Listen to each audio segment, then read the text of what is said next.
जय श्री कृष्णा दोस्तों, Krishna's twins channel में आपका स्वागत है। दुर्गा सप्तशती 9वां अध्याय निशुंभ वध। राजा ने कहा, हे ऋषिराज, आपने रक्त बीज के वध से संबंध रखने वाला वृत्तांत मुझे सुनाया। अब मैं रक्त बीज के मरने के पश्चात क्रोध में भरे हुए शुंभ और निशुंभ ने जो कर्म किए वह सुनना चाहता हूँ। महर्षि मेधा ने कहा, रक्त बीज के मारे जाने पर शुंभ और निशुंभ को बड़ा क्रोध आया और अपनी बहुत बड़ी सेना का इस प्रकार सर्वनाश होते देखकर निशुंभ देवी पर आक्रमण करने के लिए दौड़ा। उसके साथ बहुत से बड़े बड़े असुर देवी को मारने के लिए दौड़े और महापराक्रमी शुंभ अपनी सेना सहित चंडिका को मारने के लिए आगे बढ़ा। फिर शुंभ और निशुंभ का देवी से घोर युद्ध होने लगा और वह दोनों असुर इस प्रकार देवी पर बाण फेंकने लगे जैसे मेघों से वर्षा हो रही हो। उन दोनों के चलाए हुए बाणों को देवी ने अपने बाणों से काट डाला और अपने शस्त्रों की वर्षा से उन दोनों दैत्यों को चोट पहुंचाई। निशुंभ ने तीक्ष्ण तलवार और चमकती हुई ढाल लेकर देवी के सिंग पर आक्रमण किया। अपने वाहन को चोट पहुंची हुई देखकर देवी ने अपने शूरप्र नामक बाण से निशुंभ की तलवार व ढाल दोनों को ही काट डाला। तलवार और ढाल कट जाने पर निशुंभ ने देवी पर शक्ति से प्रहार किया। देवी ने अपने चक्र से उसके 2 टुकड़े कर दिए। फिर क्या था, दैत्य क्रोध के मारे जल बुन गया और उसने देवी को मारने के लिए उनकी ओर शूल फेंका, किंतु देवी ने अपने मुक्के से उसे चूर चूर कर डाला। फिर उसने देवी पर गदा से प्रहार किया। देवी ने त्रिशूल से गदा को भस्म कर डाला। इसके पश्चात वह फरसा हाथ में लेकर देवी की ओर लपका। देवी ने अपने तीखे बाणों से उसे धरती पर सुला दिया।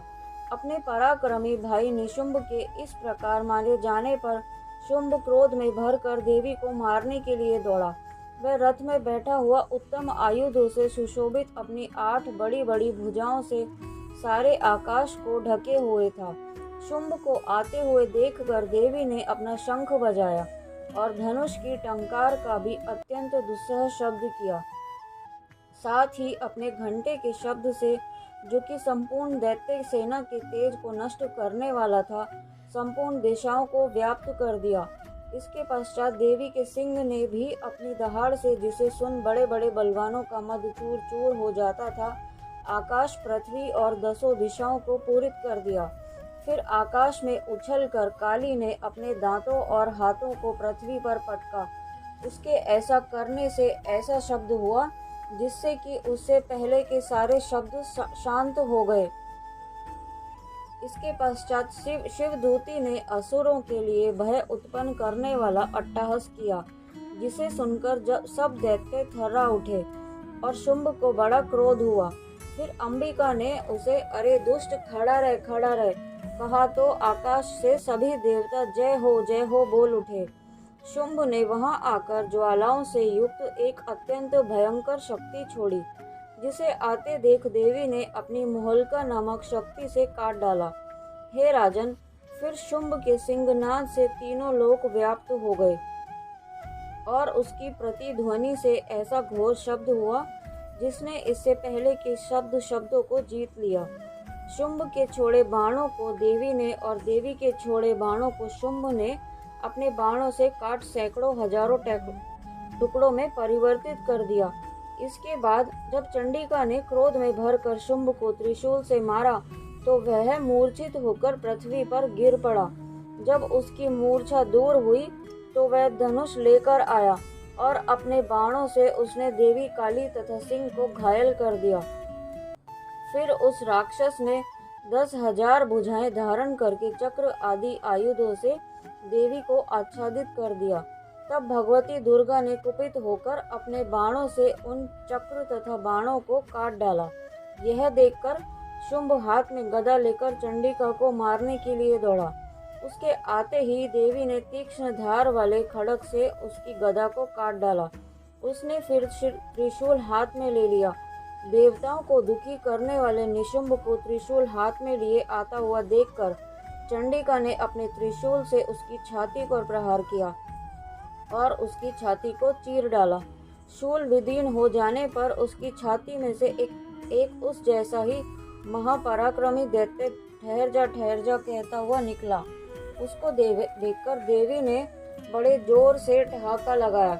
अभी वह निकलने भी नहीं पाया था कि उसका सर अपनी तलवार से काट डाला।